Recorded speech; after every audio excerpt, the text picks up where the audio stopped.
Just wondering, first of all, what's the status of Rafael Chios? And also, I know that Carlos Duran had a bit of a knock. So how's he doing as well? First, Rafa, he is on his way here. There was a holdup with his visa issues. The whole COVID situation has kind of delayed the embassy, so it took him a while to get his visa, a little longer than we expected, but he will be here in a couple of hours, actually. He'll be in camp. Carlos, yes, he's had a bit of a knock, took a bit of a knock in off season, and so we've been slowly getting him back to training. Past couple of days, he's been able to do some passing and stuff like that, but not in full contact yet. Hopefully, uh, by the start of Austin, when we get to Austin, he'll be up full in. And next, we'll go to Jeremy McCullough from the Tribune. Jeremy. Hi, Ezra. Thank you for your time. Good afternoon to you. Good afternoon. As a follow-up to Brian's question on Chihos, how difficult is it to not have a player who figures to be pretty important for you guys available to sort of build familiarity and learn your system? Well, it's not easy, but it's circumstances beyond our control. We certainly would have liked to have him here from the start of preseason, but it is what it is. We have to uh, deal with the situation and make the most of it. But the thing is that he's here now. His visa is cleared, and like I said, he'll be in camp in a couple hours. So we're happy and excited to have him, and he's been waiting to come. So both parties are happy, and time to just move on. All right, we'll go next to Justin Wasik from Second City Soccer. Justin. Good afternoon, Ezra. Good afternoon. Just wanted to get your thoughts on how the team performed in your eyes against Minnesota this weekend, and just to follow up on that, you obviously played a lot of young guys, especially in the second half. But interested in your perception on how Charlie Ostrom played. You started him with what seems to be more of your first team in the first half. So is he someone that you may consider playing a part on the first team this season? Well, Charlie's been doing well in training, and that's all we can ask of players. Whether you're a rookie, whether you're just recently drafted, or you're homegrown, whatever. We just ask that you perform in training, and based on how you perform in training, you'll get the minutes in games. And he's done well enough to earn some minutes, and we thought he did well. The second game, with the better competition, it was a little bit much for him, but his performance throughout training has been fine, and that's why he was on the pitch. And he's someone that we're going to continue to evaluate and see how he does. And next, we'll go to James Reese from World Football. Go ahead, James. Hi, Coach. Thanks for your time. You've had a bit of time now with the squad. I was just wondering how you found the atmosphere amongst the players and how you're looking to build a winning mentality amongst the group. Yeah, well, one of the things that we stress with this team is that unity and camaraderie, and that off the field togetherness is something that plays a big part once you step on the field. Because if you're my teammate and I can't trust you off the field, and I have no sort of relationship with you off the field, it becomes difficult to just manufacture that once we step on the pitch. So just watching the guys, get along with each other, and just seeing that bit of unity amongst the team has been very, very revealing to us as a staff, and that's something that we like to see, because sometimes I can say I've been on teams where we had a lot of very talented, quality players, but we just never got the job done because off the field we weren't a team. So then when it came to play, it was like 11 individuals out there. Whereas I've been on team with less talented players that have gone on to win lift trophies and stuff. So having that unity and have that togetherness is a big part of what we stress here, and we've seen a lot of that from the players, and I think that has helped us in the first couple games. And next, we'll go to Nico Moreno from Pulso Sports, followed by Ted Bryant from ChicagoFireFC.com. Go ahead, Nico. Hey there, Coach Ezra. I wanted to know, as the first game approaches and February begins, how confident, how ready are you in your thought process and maybe what you have planned for the team to execute as slowly as we come to that first game of the season? Well, it's a process. It's a new style of play. It's a new philosophy that we're introducing to the players. They've been catching on pretty well, and I think it shows in our first couple games. Just keeping both games at 0, but it's going to take some time. It's easier to destroy than it is to create. So I think defensively we've done well. Now we just have to get better when we have the ball, and that just goes to do with our spacing, our running off the ball, the tempo on the ball. How quickly we move the ball, our speed of play, all that stuff. Needs improvement, but that's something that players, as we continue to work training after training, they'll get more used to, and it'll become second nature to them. So it's a work in progress, but we like what we've seen so far, and we know that we need to continue to build because goals wins games, and we need to be able to create goals and put ourselves in better opportunities to score. And individually, now that you're going through this role week after week, how beneficial, how much do you think of those teachers you've had in Columbus and Seattle, and how much has that helped you throughout this process? Well, yeah, it's been great for me. I was fortunate to learn my trade under guys like Ziggy Schmid and Brian Smetzer and Caleb Porter, guys who've won in this league, who knows what it takes to win and who knows how to put the team together and build a team. So I have that in my repertoire, so to speak. But at the end of the day, I have my own individual style of play, how I want to play, and it's a combination, it's a mixture of all of that. So I have to be able to now to put all that together and teach the players exactly how I want the game to be played, exactly how what my philosophy is all about, and my style of play, and what I need them to do. So it's great to have those kind of mentors, those kind of successful coaches that I've worked under, but now you're on your own, so you have to now find a way to get the players to buy into what it is that you're teaching them. Is that Brian? Hey, Coach. I'm just wondering if you think back to planning for this first leg of preseason camp in Orlando, how have these last couple weeks gone compared to your expectations for it, and what would you be looking to focus on specifically when you arrive in Austin? Well, it's gone very, very well. We knew as a staff coming in that it's a lot of young, inexperienced players. And when you have that, you have some inconsistencies.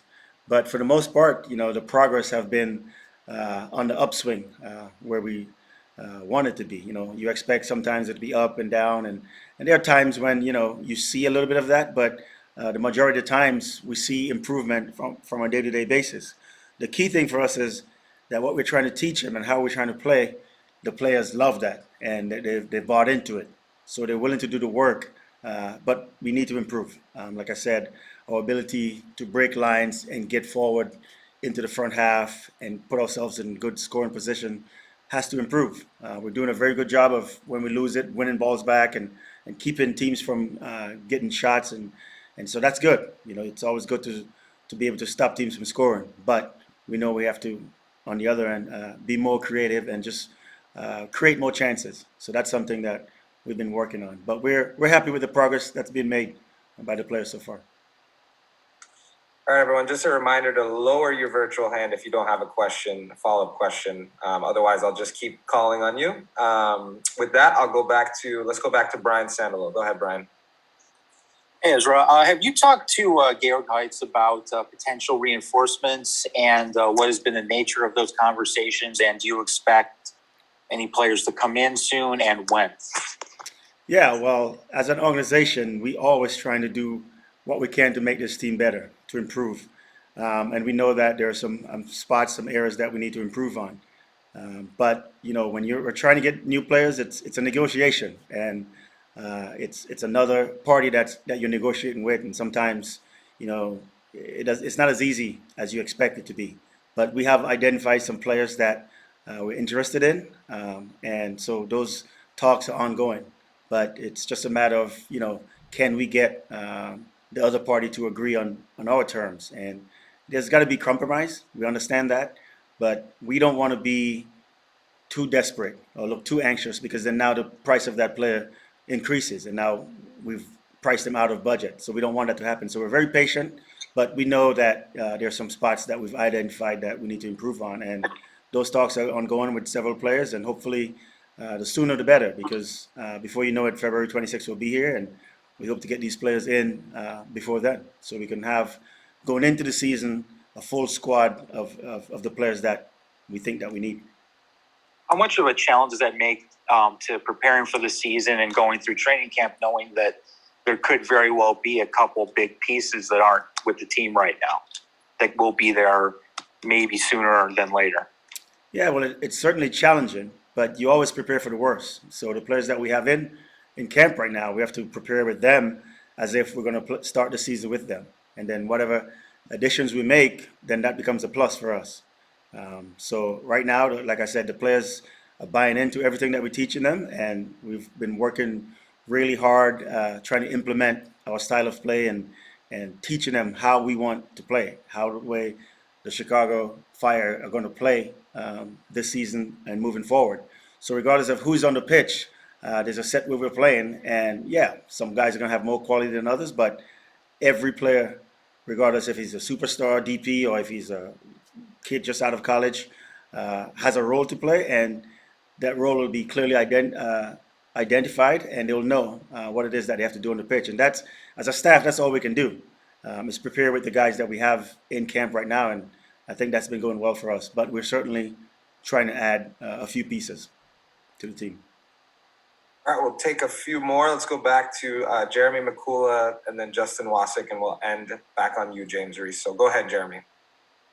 Ezra, on a similar front then, should you guys not get the signings you guys want by the season opener, how reasonable or realistic is it to expect some of the homegrown players, especially the guys who've been, kind of with the team now a year and a half, 2 years, to kind of step in and fill in and do those jobs in those positions that you guys are looking to improve?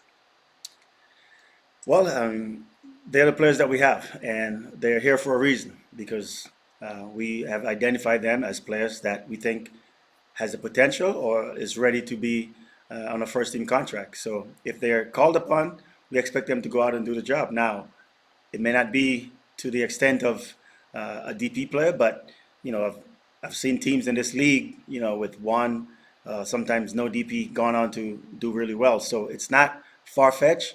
It's just a matter of us as coaches. Yes, the job becomes a little difficult because maybe you don't have that special quality, that guy that could, a game changer, so to speak. But as a unit, and that's why I mentioned earlier about being a unified team, how important that is. I think as a team, we can really, do what it takes to get some points. But we're definitely trying to get some reinforcements, definitely. Justin Wasik? Ezra, in your introductory press conference, you spoke of the importance of leadership within your club. I'm wondering if you have had any thoughts or discussions internally or externally on who's going to be the captain for your team. Is that something that you'll decide, or is that something that the team, the players themselves will decide? And what stage are you at with that? I think that's something that myself, along with the staff, will decide.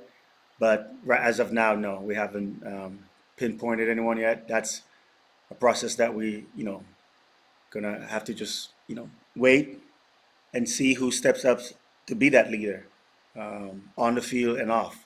We need someone that we can rely on to be an extension to the coaching staff. So that's something that we haven't really discussed, but at some point we will, and we will establish that. But that'll be something that's not left to the players. It'll be up to myself with the coaching staff. All right, wonderful. We'll take one more. Go ahead, James. Just kind of wanted to follow up on that. You've been involved in plenty of winning environments as both a player and as a coach.